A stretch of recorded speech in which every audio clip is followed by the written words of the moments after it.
fewer excuses we have, the far more likely we are to do something. And that is very true for indoor training. Having a setup that is good to go is a great way to help with your motivation. Now, indoor training is not only convenient, it can also be very rewarding. However, there are a few things to consider before you get going. So let's start with the most obvious and essential piece of kit, the bike. You need to work out if you're opting for an exercise bike or you're using your road bike, or in this case, a triathlon bike, and attaching it to the turbo. Whichever you go for, there are then again a whole load more choices out there. On the whole, the more money you spend, the more adjustable and adaptable the device will be, as well as being more interactive. But we'll come to that point later. Exercise bikes can be an absolute minefield. You've got a huge selection, from your pretty generic gym bike to a watt bike, even recumbent gym bikes, and then at the other end of the spectrum you've got something like a Wahoo bike, for example, and the price range is equally huge. You could probably pick up a second-hand, pretty basic indoor training bike for say £20 or less online, or even find one free in a garage giveaway, and then at the top end you could spend up to £3,000. So how on earth do you know which one to get? So you need to consider that happy medium between your budget and your cycling requirements. Now, the more adjustments that a bike has available, the easier it's going to be to find the correct fit and get comfortable on it. And there's little things you might want to consider, such as the type of resistance a bike uses. Is it magnetic, is it air, or is it purely on-wheel resistance? Because that will change the feel.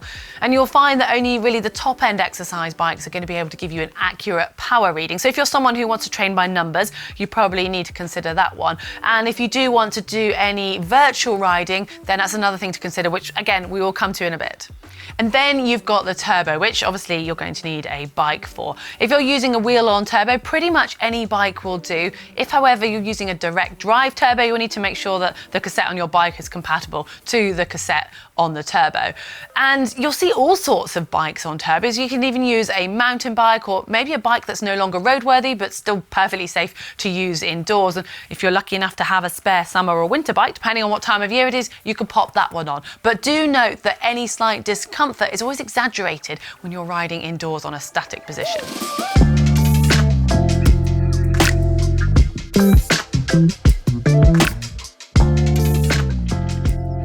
This is as it sounds. It's when you leave your wheel on your bike and you pop it on the turbo. Now, it adds resistance by putting pressure onto the tyre. And there's, again, quite a variety out there. The majority, well, pretty much all of them, will measure your speed and your cadence, but they won't give you a power reading. However, the top-end ones will give you some power numbers, but they're not going to be as accurate as a direct drive turbo. As you don't need to remove your wheel, it does make the setup far quicker. So if you're using the same bike indoors and outdoors, it's a really good option. However, it is worth noting that it can actually wear your tyre out quite quickly. So because of this, quite a few people will have a spare sort of really cheap turbo wheel and a cheap tyre that they'll put on. Again, that's going to add to the time of transitioning, but it means you can save your nicer wheel for riding outdoors in the real world. As the majority of wheel-on trainers won't have accurate power, you will struggle to ride accurately on any virtual world such as Zwift. And certain events and races require an accurate power reading, so bear that in mind if you plan to get competitive in the virtual world. However, if you already have a power meter or power pedals on your bike, then you're going to be sorted.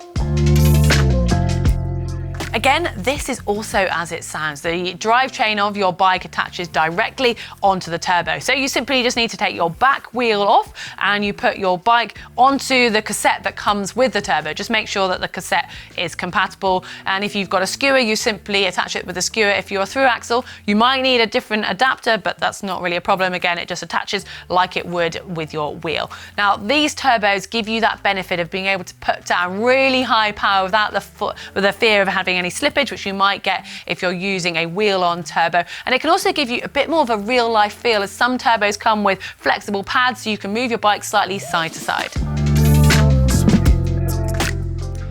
If you're doing a lot of training indoors, then you might want to invest in a smart trainer. Now, this can interact with whichever virtual platform you're using, and if you want to just simply not have to think and just work your legs hard, you can put it onto erg mode. So the resistance will change for you and you've got to hit the watts that it's actually sort of giving you, or you can go for the free ride option where you're still changing gear and it's a little bit more like riding outdoors. So if you're going up a hill, then you're going to feel more resistance. If you're going down a hill, it's going to feel easier.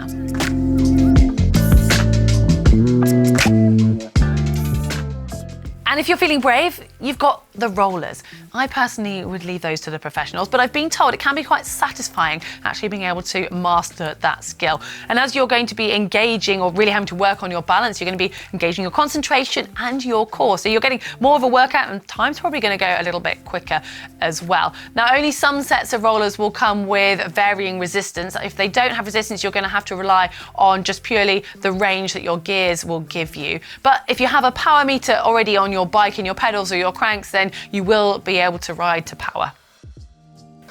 Beyond the turbo or the bike, there is one substantial investment I would recommend: a fan. Now, it's amazing how hot you can get by riding statically indoors, and unless you've got air conditioning in your house, I would recommend that getting some sort of airflow. And again, as with anything, you get what you pay for, but still, something is going to be better than nothing. And if you are going to be spending a lot of time training indoors, then you might even want to consider a smart fan. This can be set to automatically go up or down according to your heart rate, which would save you needing to start with a lot of layers on and shivering away before you actually warm up. But it can also simulate real life. So, for example, if you're riding downhill, it would be going on a higher setting, and when you're going uphill, then it would be less so. Depending on where you're setting up your bike, you might want to protect the floor from any marks and sweat. So a mat is a good idea. Then you'll need to make sure you've got enough water to last you the session, a towel for mopping away the sweat and or protecting your bike. And if it's a long ride, then some sort of fuel. You can't forget entertainment. Sitting on a static bike can get pretty boring. So whatever it is that works for you, whether that's music, a podcast, riding along on a group ride, whether that's on a virtual platform or through Zoom, or even just sitting down to get stuck into a good movie. Anything that's going to help you pass the time. And the final, yet still very important accessory is some way to measure your heart rate, whether that's through a smart watch or a heart rate strap. It's just a great way to be able to see your effort and compare from session to session. And if you don't have power, then it becomes even more important metric.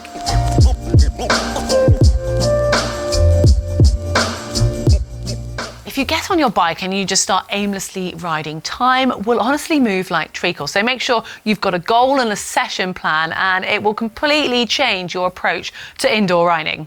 I've mentioned the virtual world a few times, so signing up to Zwift, Trainer Road, Sufferfest, for example, can make such a difference to your indoor experience. I honestly couldn't do more than 30 minutes without Zwift. It has been a complete game changer for my turbo training.